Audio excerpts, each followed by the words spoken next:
At the turn of the 20th century, America was trying to reestablish a very unequal racialized system. This freedom's first generation who were born right after the Civil War, that generation became a very prosperous, powerful generation of people, in some cases well-educated. But for many whites, it seemed as if Black people and Black men in particular were out of order. Discrimination, segregation, exclusion was the rule of the day. African Americans were not allowed in white hospitals, and in the city of Newport News, it was so dire that anyone in our inner city community were treated in the jails. You also had horrific experimentation by white physicians on African Americans. Some of the early practices of how to do a cesarean was the result of experimentation on African American women. So Blacks generally were very wary of white medical schools and of white hospitals because they knew this would happen. So home remedies, establishing preventive health care was very important. When you had a hospital like Whittaker started, of course, it was a glory hallelujah moment because it was started by Black physicians for the Black community, so there was a trust element. Nobody wants to go to the hospital, but if they had to go to the hospital, they knew they had a hospital to go to. They could have health care with dignity.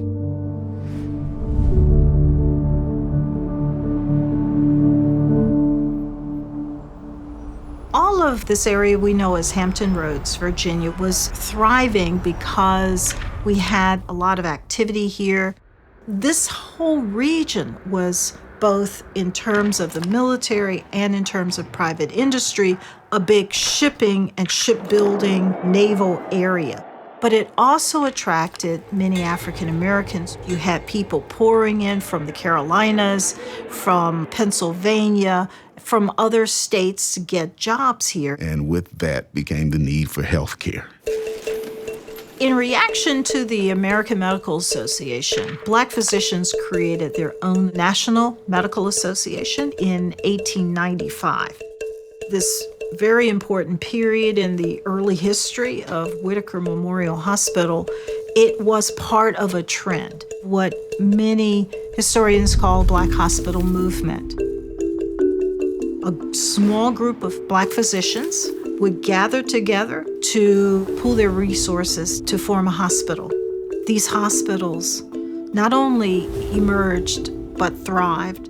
We would see the same thing in Newport News, led by Dr. Whittaker, W.T. Jones, William Dickerson, and Foreman. I think they felt that it was no longer necessary for us to be treated in the jail infirmary. They saw the need. They had no assistance. It was them and the community. We had to provide for ourselves. They wanted to be the best and give the best care that they could. They invested their personal resources in helping to create a hospital that first started off like many hospitals as a clinic. The physical facility was actually in the home of another historical figure in Newport News by the name of Attorney Fields. They used his home as the first physical facility. And then over time, they got additional doctors involved and they expanded their location. And eventually that little clinic became a hospital. During the establishment, Dr. Whittaker died, and Dr. Foreman thought that it would be an honor to name the hospital after him, and thus the name Whittaker Hospital. An important component of the support of the hospital was the Black press, the Norfolk Journal and Guide. When they launched the hospital, they had someone covering that opening. They had someone covering every single campaign. They would also talk about who was a patient in the hospital. teachers, business leaders, and so forth, they would actually make sure that that information, they went to the hospital, they're recovering at home, the hospital or the physician saved their life, because American society was very busy demonizing anything and everything that was associated with African Americans. Even Black professionals were seen as inferior compared to white professionals. And so the only place where you would learn about what was really happening in the Black community and you would learn about the professionals was in the Black press. PR was very important because, of course, being a Black professional, there were a lot of social activities. It established a middle class within the community where a lot of events were being held as fundraisers. My mother was an active member of the Women's Auxiliary, and they'd raise money to buy equipment and things that the hospital might not have enough money to do. They'd find a way to get it done. Whittaker was a new breed of hospital, and it was a source of pride. And as a result, it became a training ground. There were no white hospitals that allowed Blacks to come and be interns or residents. It had a nursing program. And of course, it was a place where Black physicians could train. When I started there were mentors. Jean Diggs, Ida Strickland. You learned different things. You learned how to carry yourself, how to be more professional. You learned the different policies when you were in nursing school, but you learned the true nature of nursing. They always encouraged you, and everybody was just full of love. I would give them the shirt off my back. Anything they needed, if I had it, it was theirs. Even today, I do that. During the Second World War, Franklin Roosevelt, who was president at the time, used federal funds to expand Black hospitals and to bring up the standards so that they moved from being wooden buildings to brick buildings so that they could continue to provide health care to the Black community, but also to the servicemen. And so you saw the construction of new hospitals for Norfolk Community Hospital, for Richmond Community Hospital, and for Whittaker Memorial Hospital. Whittaker Hospital was designed by Black architects from Hampton University. That was a big deal. So the design of the building was unique in that it wasn't red brick. It was a sandstone.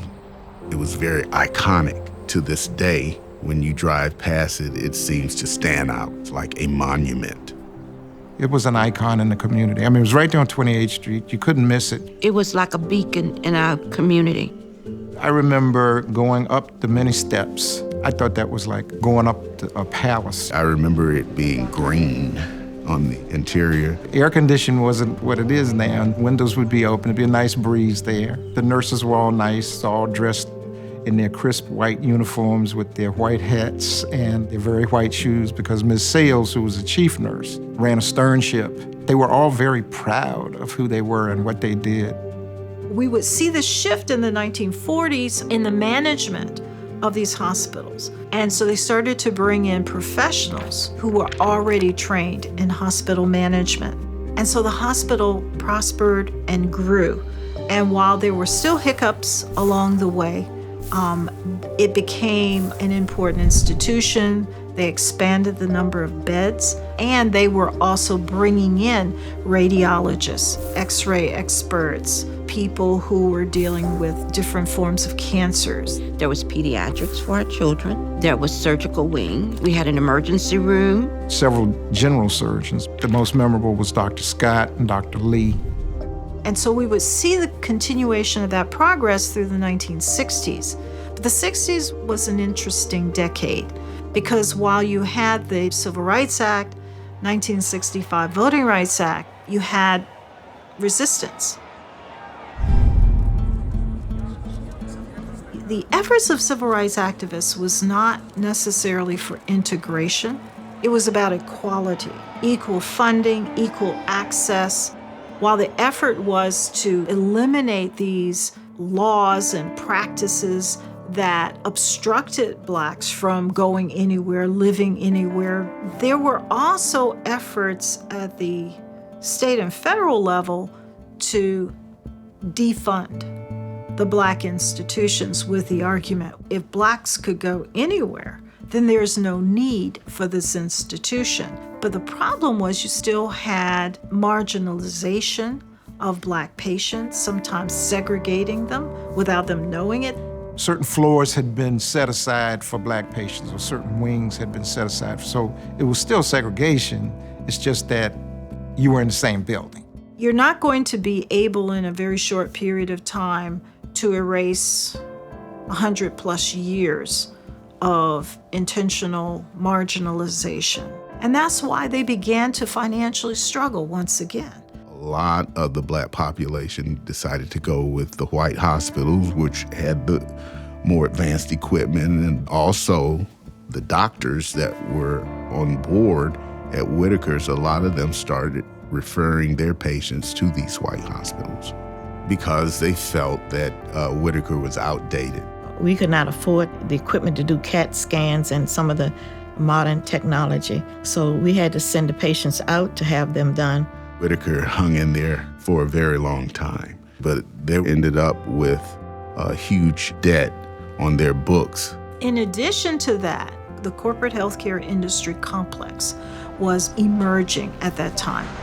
We would see these corporate insurance company entities becoming these medical complexes, and they would eventually gain control of billions of dollars. And so this resulted in most of the Black-owned hospitals closing their doors. That's really the story of Whittaker, but that's also the story of America. You know, Whittaker closed in '85, and they moved to Newport News General. I think part of it was they wanted to create a new image, but different. It wasn't in the community, and it wasn't a prominent icon like Whittaker had been. Although they're currently not in operation as a hospital, their legacy is still being felt by the programs and the professionals that they provided the community. You know, I was born in Whittaker Hospital. My wife was born in Whittaker Hospital, and so many other people. I never thought the day would come when Whittaker would not be existent, but at least the building is still there, you know. They did leave a legacy in this end of town. It will always go down as history as the first African-American hospital for the inner city neighborhood of East End.